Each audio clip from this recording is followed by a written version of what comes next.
मध्य प्रदेश आम आदमी पार्टी 2013 से निरंतर परिवहन विभाग के भ्रष्टाचार के खिलाफ संघर्ष कर रही है और चेक पोस्टों पर होने वाली अवैध वसूली के तथ्यात्मक साक्ष्य कलेक्टर से लेकर मुख्यमंत्री, प्रमुख सचिव, प्रधानमंत्री, राष्ट्रपति तक प्रेषित किए थे और 2015 में नायगांव चेकपोस्ट पर हो रही अवैध वसूली के खिलाफ छापामार कार्रवाई करने पर तत्कालीन ईमानदार कलेक्टर नंद कुमारम एवं पुलिस अधीक्षक तरुण नायक का चेक पॉट कर छापामार कार्रवाई कर अवैध वसूली का भंडाफोड़ करने पर रातों रात ट्रांसफर कर दिया गया था और संघर्ष करने वाले आम आदमी पार्टी के 8 साथियों को 12 दिन जेल में रहना पड़ा था।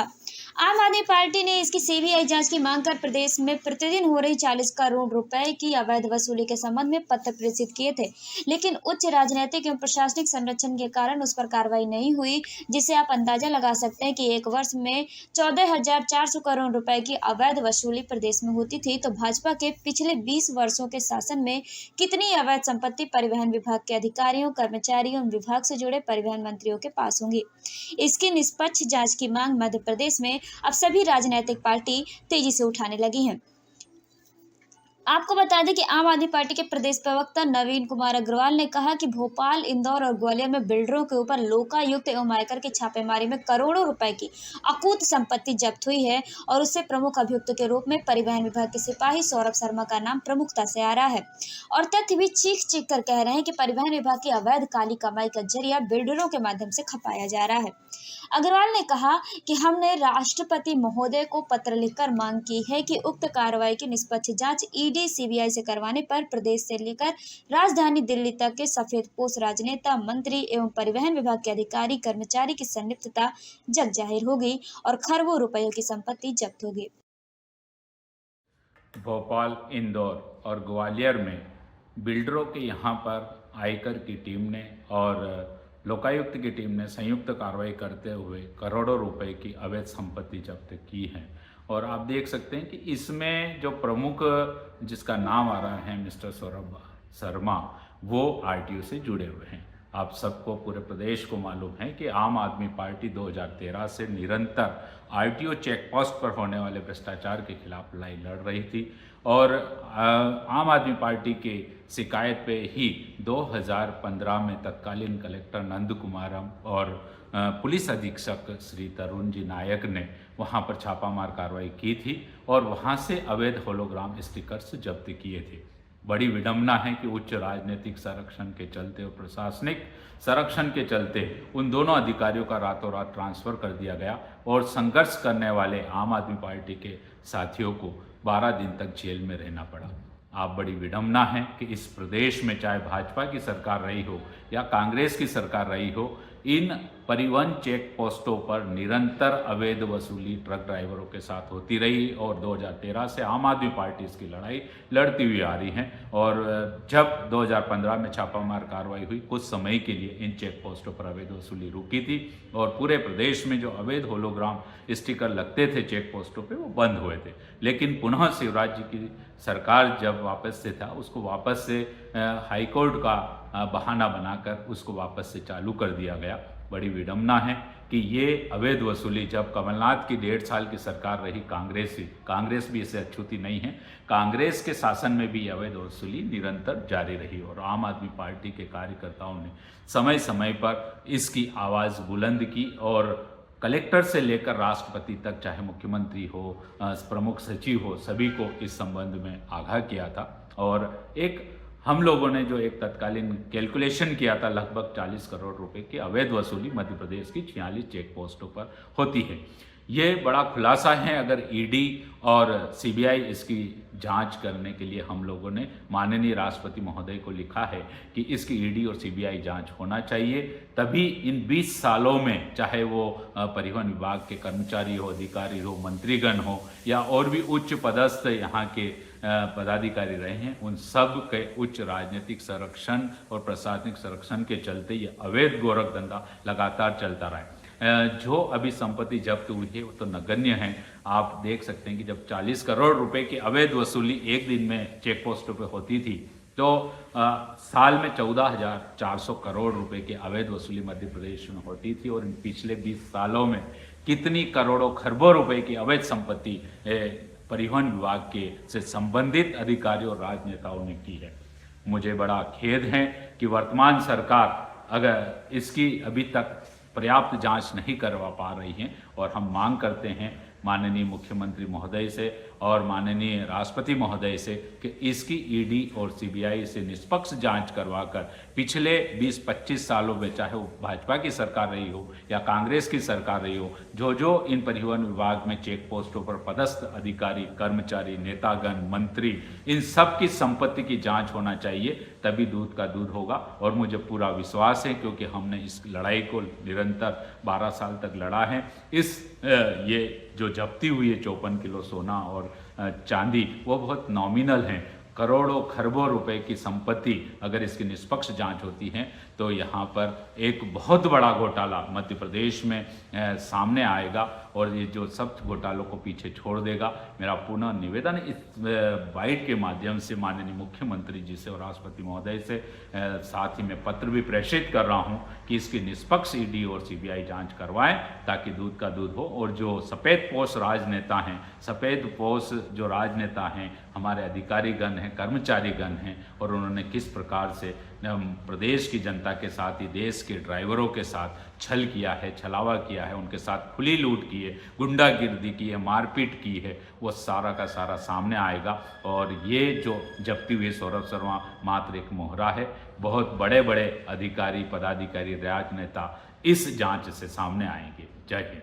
कांग्रेस के प्रदेश अध्यक्ष जीतू पटवारी ने प्रेस कॉन्फ्रेंस करते हुए शनिवार को बीजेपी सरकार पर निशाना साधते हुए जमकर परिवहन मंत्रालय और परिवहन विभाग के कर्मचारियों पर निशाना साधा था और मांग भी की थी। आप भी सुन रहे हैं क्या था कहा था जीतू पटवारी ने। नहीं, ये सब बात अपनी जगह है, पर अभी आप लोगों ने जो कहानी बताई कि 50 करोड़ रुपए का लगभग सोना और 25-30 करोड़ रुपए केस, 100 करोड़ रुपए पिछले हफ्ते पूरे सारी आईटी की रेड, ईडी की रेड और अपनी ये अभी लोकायुक्त की रेड, इसमें 100 करोड़ रुपए के आसपास पकड़े गए। मोटे तौर पे कहानी करप्शन की है। मतलब मध्य प्रदेश के सेंट्रिक देखें तो मध्य प्रदेश कितना करप्ट है, इससे ये एहसास होता है। मेरा आप सबसे आग्रह है, ये समझ लो कि समुद्र में सबसे छोटी मछली, नहीं बोलूंगा इसको, सबसे छोटा कीड़ा है। करप्शन के समुद्र का सबसे छोटा कीड़ा आरटीओ विभाग का जो पकड़ा गया है। अभी आरटीओ में एक अधिकारी, मुझे रात को पूरी जानकारी है, आरटीओ विभाग के पूर्व अधिकारी ने सारी जानकारियां मुझे ये दी जो मैं आप सबके सामने साझा करना चाहता हूं। उन्होंने मोटे मोटे ये बताया कि पर मंथ 30 से 35 करोड़ रुपया, 35 से 45 करोड़ रुपया इकट्ठा होता है आरटीओ का। 45 करोड़ रुपया, इसका अगर आप गुणा भाग करोगे तो लगभग 550 से 600 करोड़ रुपया साल, नहीं महीना। 30 करोड़ रुपया रोज, 35 करोड़ रुपया रोज नहीं, 35 करोड़ रुपए महीना उगाही होती है। 35 करोड़ रुपया महीना होती है, तो साल के 500-600 करोड़ रुपए साल के होते हैं। तो इस हिसाब से 20 साल में 15 से 13,000 करोड़ रुपए से 18,000 करोड़ रुपया बना। रविवार को दोपहर 12 के करीब कांग्रेस नेता हेमंत कटारे ने आरटीओ अधिकारी और आरक्षक पर भूमि अधिग्रहण, अवैध वसूली जैसे अन्य मुद्दों पर भी जमकर निशाना साधा और पीएम को पत्र लिखने की भी बात कही। साथ ही कहा कि अधिकारियों को भी पत्र के माध्यम से सूचित किया जाएगा और सीबीआई जांच का लगातार प्रयास कर जांच करने का दबाव बनाया जाएगा। जरूरत पड़ी तो कोर्ट की भी शरण पर हेमंत कटारे जाने के लिए तैयार है। आइए आपको सुनाते हैं क्या कहा हेमंत कटारे ने। कोई ना कोई अधिकारी होगा, आईएएस होगा, तो थोड़ा सा होशियारी करेगा ना, लेकिन हर होशियारी का अंत में खुलासा हो जाता है। तो इनने अपनी होशियारी से जो भी काले धन अर्जित किए, जो भी अपने शासनकाल में गड़बड़ियां करी, वो ज्यादातर राजेश शर्मा उनके परिवार के लोगों के नाम से अलग अलग जगह पे इन्वेस्टमेंट किए हैं। मैं कुछ चीजों के आपको प्रमाण भी दूंगा। अभी ये जो पूरा छापेमारी है, 2 छापेमारी हुई है, क्योंकि इसका जो सृजन हुआ, जो जनक पूरी छापेमारी का या इन लोगों का है जिनने गड़बड़ियां करी है, ये इकबाल सिंह बैज जब अपने पावरफुल, सबसे मोस्ट पावरफुल दौर में चल रहे थे, उस समय पर ये सारी चीजें शुरुआत हुई है। तो निश्चित ही उनसे सारे तार जुड़ते हैं। अब इकबाल सिंह बैस और राजेश शर्मा का गठजोड़ क्या, ये तो सब जानते हैं, करीबी है, वो उनके वहां बैठता था, जहां उनके ऑफिस है, उनके घरों में जाना आना, ये तो ठीक है अपनी जगह। लेकिन और मैं आपको थोड़ा सा व्यवसायिक गठजोड़ भी बताने की कोशिश करूंगा। एक प्रोजेक्ट है, सेंट्रल पार्क नाम से चल रहा है, ग्राम सेवनिया गांव में। यदि आप लोगों में से कोई वहां गया हो तो देखिएगा, और नहीं गया हो तो कृपया जाइएगा। मैं तो होके भी आया वहां पर, देख के भी आया, बट अपने आराम से गया, मैंने बताया नहीं अपना परिचय, मैं देख करके आया वहां पर। ग्राम सेवनिया गांव में जो काम चल रहा है वो एक जीता जागता उदाहरण है कि पूरी भोपाल की सौंदर्यता को, मास्टर प्लान को ताक पे रखकर कैसे बेईमानी से भ्रष्टाचार किया जाता है, एक बहुत बड़ा उदाहरण है। और मैं कह रहा हूं उसके तथ्य भी दूंगा, आप देखिएगा भी। वहां पर कुणाल बिल्डर्स के नाम पर एक जमीन हुआ करती थी, बहुत बड़ी जमीन और बेशकीमती जमीन, और उसी जगह पर प्रॉपर्टी है, संपत्तियां हैं इकबाल सिंह बैस और उनके परिवार के लोगों की। और इस संबंध में मैं आपको एक रजिस्ट्री, मेरा जो प्रेस नोट आएगा तो एक रजिस्ट्री भी उपलब्ध करवा दूंगा। ये विक्रय पत्र है और इसमें नाम भी दिया हुआ है, इकबाल सिंह बैस का नाम, पैन कार्ड नंबर और उनके परिवार के लोगों का नाम, क्योंकि परिवार पे जाना मैं समझता हूँ मर्यादा के बाहर है, लेकिन वो आप पढ़ लेंगे। उनके परिवार के लोगों का इसमें नाम भी दिया हुआ है। ये रजिस्ट्री मैं भी आपको उपलब्ध करवा दूंगा और आपके साथ साथ इनकम टैक्स को भी उपलब्ध करवाऊंगा, ईडी को भी उपलब्ध करवाऊंगा। लेकिन ये एक महत्वपूर्ण तथ्य है कि ये वहां पर इनकी जगह है। अब वहां जाते हैं कि इस जगह से राजेश शर्मा का क्या कनेक्शन है। तो ये एक जॉइंट वेंचर है, ये मैं आपको इसकी भी कॉपी दूंगा। ये जॉइंट वेंचर है, कुणाल बिल्डर्स और राजेश शर्मा के बीच में हुआ निष्पादित। और इस जॉइंट वेंचर में बाकायदा किसकी कितनी हिस्सेदारी, एक रजिस्टर्ड जॉइंट वेंचर है। इसमें राजेश शर्मा का नाम दिया हुआ है। सेंट्रल पार्क जो पूरा प्रोजेक्ट चल रहा है वो राजेश शर्मा के नाम से उसमें दिया हुआ है, वो तथ्य इस कागज में आपको मिल जाएंगे। अब ये महत्वपूर्ण क्यों है, ये विषय जो है ये प्रदेश स्तरीय क्यों है, महत्वपूर्ण क्यों है, सिर्फ इसलिए नहीं इकबाल सिंह बैस का नाम आ जाता है, ये मैं आपको बताना चाहूंगा। जब हम भोपाल की बात करते हैं तो भोपाल प्रसिद्ध है पूरे देश में, पूरे विश्व में झीलों के शहर के नाम से। यही यहाँ की सौंदर्यता है, प्राकृतिक सौंदर्यता, और यही भोपाल की पहचान है। अब जब भोपाल में मास्टर प्लान तो आता नहीं, कई सालों से कई लोग अटकाए हुए हैं, लेकिन एक मास्टर प्लान का मैं एक छोटा सा फोटो निकाल के लाऊं जो आपसे स्पेसिफिकली मैं उदाहरण से आपको बता पाऊं। ये एक मास्टर प्लान है हमारे भोपाल का, उसका छोटा टुकड़ा मैंने निकाला है फोकस करने के लिए ग्राम सेवनिया गांव पे। अब आप इसमें देखते चलिएगा, ये नीला रंग का जो आपको दिख रहा है आकार, ये है भोपाल झील, और पूरा ग्रीन उसके आजू बाजू जो दिख रहा है ये है ग्रीन बेल्ट। जब आप इसको गौर से देखेंगे तो पूरी जगह झील को संरक्षण मिल रहा है, इतना मोटा पट्टा ग्रीन बेल्ट का चला आ रहा है। ये एनजीटी के भी नॉर्म्स है, ये पर्यावरण विभाग के, मास्टर प्लान के, और जितनी भी संस्थाएं हैं हमारी झील को प्रोटेक्ट करने के लिए, उन सबके नॉर्म्स अनुसार काम कर रहा है। लेकिन सिर्फ एक ऐसा अंग आपको दिखेगा झील के नजदीक, जहां मैं उंगली करके बता रहा हूं आपको, यहां पर आप देखिए ग्रीन बेल्ट है ही नहीं, या सीधे झील के बाद जस्ट आगे से जमीन शुरू हो जाती है। यह है सेवनिया गांव जिसकी मैं बात कर रहा हूं। सेवनिया गांव मतलब जहां पे इकबाल सिंह बैस, उनके परिवार, उनके रिश्तेदार, उनके व्यापारिक मित्र राजेश शर्मा, इन सबके हित यहाँ छुपे हुए हैं। यहाँ पे भोपाल की झील, भोपाल की सौंदर्यता, पूरे मास्टर प्लान को ताक पे रख दिया गया है। यह है इकबाल सिंह बैस की ईमानदारी का सच, जो बड़े छाती ठोक के कहते थे कि हम ईमानदार, ऐसे अधिकारी वैसे अधिकारी। तो अब बात ये आती है कि गठजोड़ स्पष्ट है। राजेश शर्मा जी जिस प्रोजेक्ट को चला रहे हैं वहीं पर इकबाल सिंह बैस और उनके परिवार की बेनामी संपत्तियां, नामी, ये संपत्तियां उनके नाम से है, उनके नाम से उनकी और उनके परिवार की संपत्तियां हैं, उनकी मैं आपको कॉपीज दे रहा हूं। साथ ही में जब आप इस प्रोजेक्ट में जाएंगे तो आप देखिएगा, वहां खड़े होकर देख के आइएगा नजारा कि भोपाल झील से मात्र 30 से 40 मीटर दूर वहां पे धड़ल्ले से कंस्ट्रक्शन चल रहा है, दिन रात काम चल रहा है, और पूरे भोपाल में कहीं पर नहीं चल सकता, 300 मीटर दूर तक नहीं चल सकता। वहां पे 40 मीटर की दूर पे आप अपनी आंखों से जाके देख लीजिएगा, नहीं हो तो आज ही आप देख के आइएगा, बाकायदा दिन रात कंस्ट्रक्शन चल रहा है। ये किसके संरक्षण से चल रहा है? इकबाल सिंह बैस, क्योंकि वो मुख्य सचिव थे और उस समय तो उन्होंने अपने पदों का इतना दुरुपयोग किया जिसकी कोई हद नहीं है। खुद के स्वार्थों में लोग पैसा तो कमाता है लेकिन पूरे शहर को तो शायद नहीं बेचता होगा, लेकिन इनने उसमें भी कोताही नहीं बरती। और 10 साल में जो प्लॉटिंग की परमिशन वहां नहीं मिल रही, क्योंकि मिल ही नहीं सकती थी। लो डेंसिटी एरिया है वो, लो डेंसिटी एरिया में धारा 61 के तहत परमिशन नहीं मिल सकती, पहली चीज। दूसरी बात, वहां का एफआईआर भी जितना कम होता है उससे दुगने से ज्यादा एफआईआर की परमिशन दिलवाई। और जैसे ही राजेश शर्मा का ज्वाइंट वेंचर होता है, जिस तारीख से 18/10/2021 को ज्वाइंट वेंचर हुआ, उसके तत्काल 1 महीने के बाद सारी परमिशन धड़ाधड़ मिल गई, सिर्फ 1 महीने में, जिनको लेने में सालों साल नहीं मतलब निकल गए। और वो परमिशन एक बार पूर्व में रिजेक्ट भी हुई थी। ये जो राजेश शर्मा की बाकी की संपत्तियां हैं, क्योंकि राजेश शर्मा इतना बड़ा बिजनेसमैन नहीं है, उनकी आय से अधिक जितनी भी संपत्तियां हैं, इसकी जांच होनी चाहिए कि क्या ये सारी संपत्तियां इकबाल सिंह बैस और उनके परिवार से काले धन से अर्जित करके बेनामी संपत्तियों के रूप में संचालित की जा रही हैं क्या।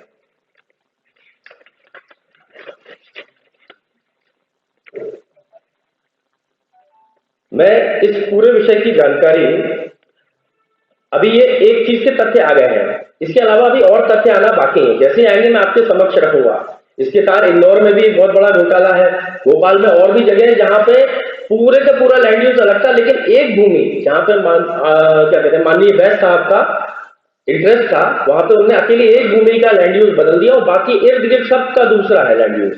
उसके कागज आ जाएंगे, मैं उसको भी आपके सामने रखूंगा। और जब राजेश शर्मा के यहाँ इनकम टैक्स की रेड हुई, इसके तुरंत बाद ही सौरभ शर्मा के तथ्य निकले। तो मुझे लगता है हो सकता है कि राजेश शर्मा के यहाँ से कुछ ऐसे तथ्य निकले जो कि सौरभ शर्मा, उनके परिवार, इकबाल सिंह वैसे जुड़ रहे होंगे, तो वो आगे कंटिन्यू होती चली गई है रेड। अब सौरभ शर्मा कौन है, चेतन कौन है, ये मैं आपको बता। सौरभ शर्मा जो है एक आरक्षक है, कोई बहुत बड़ा अधिकारी या व्यापारी नहीं है, एक आरक्षक है। 19/10/2016 को ये नौकरी में आया, 10/6/2023 को नौकरी से वीआरएस ले लिया। पैसा इतना हो गया था, ये आरक्षक बन के उसको बेइज्जती महसूस हो रही थी, उसने 6.5 वर्ष में वीआरएस ले लिया। बोले मैं कैसे आरक्षक बनूं, और दुबई में संपत्तियां, आरक्षक किसी को पर्चा देने में शर्म आ रही थी, तो इन्हें 6.5 वर्ष में वीआरएस ले लिया। उसके बाद इनने काम किया, जितने भी बड़े बड़े मगरमच्छ हैं, चाहे अच्छा सवाल उठ रहे हैं पूर्व मंत्रियों पर ट्रांसपोर्ट के। मैं पूछना चाहता हूं, व्यवस्था ये कहती है और विपक्ष का ये कर्तव्य है कि वर्तमान पे प्रश्न भी उठना चाहिए। वर्तमान परिवहन मंत्री जांच के दायरे से बाहर नहीं है। जो वर्तमान परिवहन मंत्री है वो और उनका जो समस्त स्टाफ है उसकी भी जांच होनी चाहिए, कॉल डिटेल सहित सारी चीज के। उनके इस सौरभ शर्मा से कितनी बार बात हुई, स्टाफ की किस किस की बात हुई है, वो पूरी जांच होनी चाहिए और सार्वजनिक होनी चाहिए। साथ ही में चेतन अपना नाम कभी चेतन शुक्ला बताता है, फेसबुक पे चेतन शुक्ला है और लोगों को चेतन शुक्ला बताता है, कहीं चेतन गौर लिखता है। और आरटीओ की महिला अधिकारी है एक, अभी वर्तमान में मुरैना में पदस्थ है, उनने इसको आरटीओ सिस्टम में लिया और आरटीओ के सारे अधिकारियों से कनेक्टेड है। इसके ऊपर आपराधिक प्रकरण भी दर्ज हुए हैं। उसके बावजूद भी ऐसे व्यक्ति को बड़े बड़े आरटीओ विभाग के अधिकारी क्यों अपने साथ में लेके घूमते थे, इसका स्पष्टीकरण होना चाहिए। और साथ ही में वर्तमान मंत्री जी को उनको बताना चाहिए कि आरोप पूर्व क्यों जा रहे हैं। गाड़ी तो आज पकड़ी गई, गाड़ी पे तो आज भी आरटीओ का लोगो लगा हुआ, साइन लगा हुआ है। इसका मतलब यह कि आज भी वो गाड़ी आरटीओ के नाम से चल रही थी और वसूली कर रही थी। तो इसमें पूर्व का पूरा दोष कैसे आ सकता है? मैं पूर्व को दोष मुक्त नहीं कर रहा, लेकिन वर्तमान भी इसमें शामिल है, मैं ये कह रहा हूं। वर्तमान में 2 लोग हैं, गौरव पाराशर, हेमंत जाटव, ये लोग भी अलग अलग टोल नाकों पे वसूली कर रहे हैं अभी भी। और ये सौरभ शर्मा पूरा कलेक्शन करता था। तो पूर्व मंत्रियों का तो ठीक है, तो सौरभ शर्मा वर्तमानों के लिए भी कलेक्शन करता था, मेरा ये आरोप है। कुछ लोग और हैं, तुबराम है, एक बघेल जी है, संजय जी हैं, इन सबको भी इस जांच के दायरे में लेना चाहिए। मैंने एक वीडियो जारी करके आशंका जाहिर की थी कि जो सीसीटीवी फुटेजेस है वो डिलीट हो सकते हैं। कारण यह है क्योंकि इसमें नाम इतने बड़े हैं कि वो खुल गए तो सरकार हिल जाएगी, सरकार गिर सकती है, इतने बड़े नाम है। इसलिए उन सीसीटीवी फुटेजेस को सुरक्षित रखना चाहिए, क्योंकि जरूरत पड़ेगी तो मैं माननीय हाईकोर्ट में जाकर के भी इसकी अपील करूंगा कि तथ्य मिटाए नहीं जाए। साथ ही में जो पूरी छापेमारी की कार्रवाई हुई, जब गाड़ी पकड़ी, पुलिस की भलाई देखी, पुलिस कितनी शरीफ है। पुलिस कह रही है हमने गाड़ी देखी, हमने तुरंत इनकम टैक्स को फोन कर दिया, इनकम टैक्स आए, उनका सामान निकाल दिया। आज तक तो आपने कभी गाड़ी देख के फोन नहीं किया। आप खुद छोटी छोटी गाड़ियां दिखती है, आप बैठ जाते हो चालान काटने, आपकी लाइट टपकने लगती है। यहाँ आपने इतना बड़ा माल देख करके आप ये कह रहे हो कि हमने तुरंत आईटी को, आपको कैसे पता भाई इसके अंदर माल था? आपने आईटी को फोन क्यों किया? मतलब आपको पता था ना, आप स्वीकार कर रहे हो कि हमें पता था इसके अंदर ये माल है, आईटी आगे जब्त करे, हम करेंगे तो हमारे ऊपर आरोप आएगा। पहले से ही सब तयशुदा था। जो व्यक्ति है मेन, वो दुबई पहुंच गया और वो पकड़ में इसलिए नहीं आ रहा है क्योंकि जांच जो है वो पूरी सामने आ जाएगी। तो अब वो क्या दुबई शिफ्ट होने वाला है? क्या दुबई एम्बेसी से हमारी मध्य प्रदेश सरकार की कोई बात चल रही है इंडियन एम्बेसी के माध्यम से कि उसको कैसे वापस बुलाया जाए, कि दुबई में कौन कौन सी संपत्तियां हैं? विदेशी दौरों की भी जानकारी लेना चाहिए कि आरटीआई विभाग के जो छोटे छोटे आरक्षक और आरटीआई हैं, इनके बेटे रिश्तेदार विदेशों में घूमते हैं, लाखों करोड़ों रुपए खर्च करते हैं, निवेश करते हैं। ये कहां से जा रही है संपत्तियां, पैसा ब्लैक मनी वहां कैसे जा रहा है? इसकी भी जांच करनी चाहिए, पूरा इसको जांच के दायरे में लेना चाहिए। और ये सौरभ के पहले कौन था? सौरभ तो 2016 में आए सिस्टम में। सौरभ के पहले भी कोई ना कोई व्यक्ति संभालता था, उसका नाम और उसके तथ्य भी मैं आपको दे दूंगा आने वाले समय में। और उसके पहले जो ये काम कर रहे थे वो कौन है? साथ ही में आपने देखा होगा इस विभाग में कोई प्रमोशन लेना ही नहीं चाहता। बाकी जगह आंदोलन चल रहा है कि भैया हमें प्रमोशन दे दीजिए। यहाँ जो आरटीआई है 2011 में कह रहा है हमें ऊपर मत दे दीजिए, हमें आरटीआई बने रहने दीजिए। वो एआरटीओ नहीं बनना चाहता, वो कह रहा है हमको आरटीआई ही बना रहने दीजिए। यहाँ आरक्षक जो है वो कह रहा है हमें सब इंस्पेक्टर मत बनाइए, हमें आरक्षक बना। एकमात्र ऐसा विभाग है और 2011 से लेके अभी तक ना कोई प्रमोशन हुआ है और ना कोई मांग रहा है, और होता है तो मना कर देते कि हमको प्रमोशन नहीं चाहिए। अब आप समझ लीजिए कि यहाँ नीचे जो है इस स्तर की कमाई चल रही है। तो मेरा कहना है कि इसके जो बड़े बड़े सरगना है, चाहे वो इकबाल सिंह बैस हो, चाहे वो ट्रांसपोर्ट विभाग के मंत्री हो, पूर्व हो, वर्तमान हो, या आरटीआई हो, तुगराम हो, बघेल हो, ये सारे लोग हैं। और दूसरे जो सौरभ शर्मा है, मैंने बताया एक का सच है, दूसरे सौरभ शर्मा, इन सबको जांच के दायरे में लेना चाहिए और इन सभी का सच सामने आना चाहिए। ये मेरी प्रार्थना है सरकार से। साथ ही में मैं इस मामले में एक पत्र लिखूंगा पीएमओ को और मांग करूंगा न्यायिक जांच की, और एक कॉपी इन्फोर्समेंट डायरेक्टरेट को भी दूंगा, एक कॉपी सीबीआई को भी दूंगा, चीफ जस्टिस ऑफ इंडिया को भी दूंगा कि आप सब लोग भी, इसमें मनी लॉन्ड्रिंग का भी केस है, इसमें भ्रष्टाचार का भी केस है और इतना बड़ा केस है, आप सब भी इसको अपनी जांच के दायरे में लीजिए और इसकी विस्तृत जांच कीजिए और इसका दूध का दूध और पानी का पानी होना चाहिए, ये मैं मांग करूंगा। बहुत बहुत धन्यवाद। यदि अब आप लोगों के कोई प्रश्न हो आप पूछ सकते हो। मैं आप सबको जितने मैंने कागज बोले हैं ये सारे कागज मैं आप लोगों को अभी प्रेस नोट के माध्यम से उपलब्ध करवाऊंगा। अब आपके कोई प्रश्न है तो मैं जी।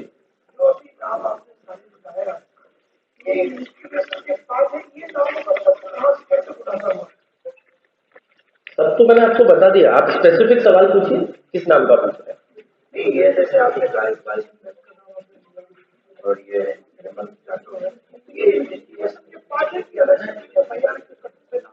नहीं, अभी की इन्वेस्टिगेशन से बाहर आपका बड़ा राजेश शर्मा के हैं, इकबाल सिंह बैस के यहाँ तो घर पर रेड हुई नहीं है, सर्च हुई नहीं है, असली मगरमच्छ को छोड़ दिया गया। मैं कह रहा हूँ इकबाल सिंह बैस के यहाँ सर्च होगी तो ये राजेश शर्मा जैसे तो 100-200 लोग निकल जाएंगे धीरे नीचे से। सही आदमी के यहाँ जाऊँ, मैं नाम भी बता रहा हूँ, इससे ज्यादा क्या करूँ आपके लिए? इनकम टैक्स को लिख के बोल दूंगा, सामने से बोल दूंगा कि जब आप इनको पकड़ेंगे तो एक राजेश शर्मा को इंदौर के भी निकल आएंगे, कोई भोपाल के भी निकल आएंगे, ऐसे अनेकों निकल आएंगे। तो असली व्यक्ति को छोड़ के आप छोटी मछलियां क्यों पकड़ रहे हो? मेन व्यक्ति पर जाइए, वहां सर्च कीजिए।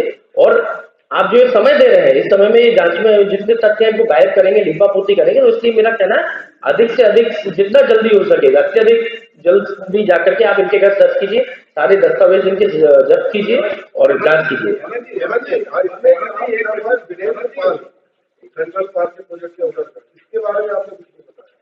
इसकी पूरी जानकारी मुझे मिली नहीं, इसका नाम साक्षी में लिखा हुआ है, मैं भी ढूंढने की कोशिश कर रहा हूँ, लेकिन ये बहुत छोटे लोग। मैंने जब आपको इकबाल सिंह बैस बता दिया तो वीरेंद्र पाल को क्या जा रहे हो आप? सीधे बड़े व्यक्ति पे वो उनके साक्षी बनाया था और ये होंगे 2500-200 करोड़ के लोग हैं। मेन आदमी जो है जब वहां सर्च जाएगी, जब वहां के खुलासे होंगे ना तो आप जीरो काउंट करते रह जाओगे, इतने निकलेंगे। आपने बहुत बड़ा सर्च किया है, पुराना सौरभ में जो पकड़ा गया था उसको कौन संचालित कर रहा था? आपने एक और खुलासा किया, एक और सौरभ शर्मा है, वो सौरभ शर्मा अब क्या कर रहा है, कहाँ से संचालित हो रहा है? थोड़ा सा तो आपको भी इन्वेस्टिगेशन करनी पड़ेगी। जी एक क्वेश्चन था मेरा, जैसे आपने कहा है कि हम पीएमओ पे पत्र देखेंगे आप, क्या समय सीमा रहेगी उस पत्र की, और समय सीमा में के इकबाल केस की और 2 मंत्रियों की एफआईआर दर्ज हुई तत्काल? एफआईआर दर्ज होगी कि नहीं, ये प्रश्न तो आप मेरे से गलत पूछ रहे हैं, क्योंकि ये मेरा अधिकार क्षेत्र में नहीं है। मांग कर रहा हूं मैं इसकी, और पत्र लिखना मेरे अधिकार क्षेत्र में। पत्र में आने वाले 2 दिन की, क्योंकि ये सारे तथ्य इकट्ठे करना, कंपाइल करना और पीएमओ को पत्र जा रहा है, तो उसकी एक जानकारी विधिवत रूप से सही होनी चाहिए। तो मैं अगले 2 से 3 दिन के अंदर ये पत्र लिख दूंगा और आपको इसकी कॉपी सर्कुलेट भी करूंगा। ये जो इकबाल सिंह केस वाला जो मामला आया है, ये लंबे समय से मीडिया उठाती आई है। कैशमेंट क्षेत्र में, ग्रीन बेल्ट एरिया में जीपी की रोक के बावजूद वहां पर ये लोग कॉलोनी काट रहे थे। इस मामले को कांग्रेस ने पहले एकदम से उठाया, अब जो जब ये मामला एकदम से दायरे में आया, तभी क्यों ध्यान आया? नहीं, कांग्रेस ने पहले उठाया है। आप जानकारी लीजिएगा, रिकॉर्ड पे मैं आपको बता रहा हूँ। मैंने विधानसभा में इसका ध्यान आकर्षण लगाया है, 1 साल हो गया है। मैंने इसका प्रश्न लगाया है, 1 साल हो गया है। मैंने इसमें आरटीआई लगवाई है, 4 साल हो गया है। मैंने इसमें और भी जानकारी मांगी है। तो ये कहना गलत है कि कांग्रेस ने नहीं उठाया, परंतु उठाने के लिए तथ्य चाहिए होते हैं। जब तथ्य, क्योंकि एक चीज होती है सिर्फ आरोप लगा देना, वो गलत है। मैं समझ, किसी भी व्यक्ति के ऊपर चारित्रिक या ऐसा आरोप लगाना तब तक ठीक नहीं जब तक आपके पास तथ्य नहीं हो। अब मेरे पास तथ्य है, मैंने आरोप लगाए हैं। आप और इकबाल सिंह बैस का पूछना चाह रहे हैं, मैं उनका घर का भी बता देता हूं आपको। थोड़ा आगे चले जाओ, बिशनखेड़ी में घर बनाया है इकबाल सिंह बैस के चीफ सेक्रेटरी रहते हुए। 18 फीट मोटी रोड मंजूर हो गई, जो कि ग्रामीण रोड थी। 18 फीट मोटी रातों रात मंजूर हो गई। घर की परमिशन, एक दिन पैनल खुला उनका, एक ही दिन में परमिशन हुई, वापस परमिशन बंद हो गई। घर जिस यूज के नाम से लिया गया है, क्योंकि वहां पे एक केंद्र बनाया है प्रशिक्षण के लिए, उस यूज का वायलेशन हो रहा है। वहां पे चल कुछ और रहा है और यूज किसी और नाम से लिया है। वहां पे एफआईआर का भी वायलेशन है। स्ट्रीट लाइट्स भी बहुत महंगी खरीदी हुई है। राजेश शर्मा ने वहां कंस्ट्रक्शन किया। और भी आपको पूछना होगा, मैं सारी कुंडली आपको बता दूंगा। और मैं आपको कह रहा हूँ, आने वाले समय में और बड़ी बड़ी चीजें दूंगा अभी आपको। हाँ, ये आपका प्रश्न ठीक है, क्योंकि इसमें ये जितना भी मैं समझता हूँ, एक मैं और मांग करता हूँ आप लोगों के माध्यम से कि ये जो पश्चिम भोपाल में ज्यादातर कैचमेंट एरिया और ये जो ग्रीनरी है, सारी पश्चिम भोपाल तरफ ही है। और यहीं पर कई सारे बड़े बड़े लोगों की बेनामी संपत्तियां अर्जित हुई है। तो 10-15 साल में जो भी खरीदी बिक्री हुई है, उनके एफआईआर की परमिशन और सारा ये रिकॉर्ड भी सरकार को इकट्ठा करके सार्वजनिक करना चाहिए, क्योंकि यहाँ पे बहुत कुछ निकल जाएगा। क्या अभी भी ऐसे आरटीओ कार्यालय में लोग सक्रिय होने की संभावनाएं पाई जा रही है? आप ऊपर भी नहीं जा सकते? मैंने तो नाम भी बता दिए, निश्चित ही अभी भी चल रहा है। और मैंने नाम बता दिया, वर्तमान में भी 2 टोल नाके सौरभ शर्मा चला रहे थे। ऐसा नहीं है कि पूर्व में चला के वापस चले गए, वर्तमान में चला रहे थे। मैंने 2 नाम भी आपको बताए। ये लोग वहां पे अभी भी चलवा रहे थे, अभी भी कलेक्शन हो रहा था विगत महीनों में भी। तो ये सिस्टम चालू करने वाले कौन थे वो बता दिया मैंने। और अब एक बार चालू हो गई तो उसको कंटिन्यू तो ये लोग कर ही रहे थे। सौरभ शर्मा इतना पावरफुल कब हो गया, आप देखिए, गौर कीजिए कि एक आरक्षक आरटीआई के ट्रांसफर कर देता था। उसने बोला कि ये आरटीआई इस नाके पर रहेगा तो रहेगा। वो किसको मंत्री बनना है वो ये तक भी तय करवाने में भूमिका रखता था, क्योंकि वो सारी चीजें कलेक्शन होते थे तो उसमें वो हिस्सा था। तो कैसे किसको बनना है वो लोग सब तय करके पहले से सिस्टम चलता था। इकबाल सिंह बैस पूर्व मुख्यमंत्री के करीबी माने जाते हैं, क्या अभी वर्तमान में कहीं कोई लिंक है उनकी भी? नहीं, अभी आप भोपाल ईडी में शिकायत करने जाएंगे? जाने का औचित्य नहीं है। मैं पत्र लिख दूंगा और ईडी जो केंद्रीय एजेंसी है उनको मैं डायरेक्टली, जो हाईएस्ट उनकी अथॉरिटी है, उनको पत्र लिख दूंगा। पीएमओ को भी लिख दूंगा। और मुझे लगता है मेल के द्वारा भी संज्ञान ये लोग ले लेते हैं। मैं मेल भी कर दूंगा। अब सवाल ये खड़ा होता है कि पहले से उठ रही मांगों को मध्य प्रदेश में 20 वर्ष की सरकार ने क्या किया? आखिरकार उठ रही मांगों पर सरकार ने ध्यान क्यों नहीं दिया? क्या विपक्षी पार्टियों द्वारा लगाए जा रहे आरोप सत्य हैं? इस भ्रष्टाचार में सरकार की भी संलिप्तता है। आखिरकार इन भ्रष्ट अधिकारियों पर बीजेपी सरकार अंकुश लगाने में नाकामयाब क्यों रही? फिर सरकार की इसमें संलिप्त है? जैसा कि जीतू पटवारी ने अपने बयान पर पूर्व परिवहन मंत्री और वर्तमान परिवहन मंत्री के बीच में मनमुटाव को लेकर सवाल खड़े किए, जो इस बात की इशारा करती है कि आप निर्णय लेने और विचार करने की बात आम जनता की है कि सत्यता क्या हो सकती है। अपना पक्ष कमेंट बॉक्स में जरूर दें। एटीएन न्यूज के लिए चंद्र प्रकाश द्विवेदी की रिपोर्ट।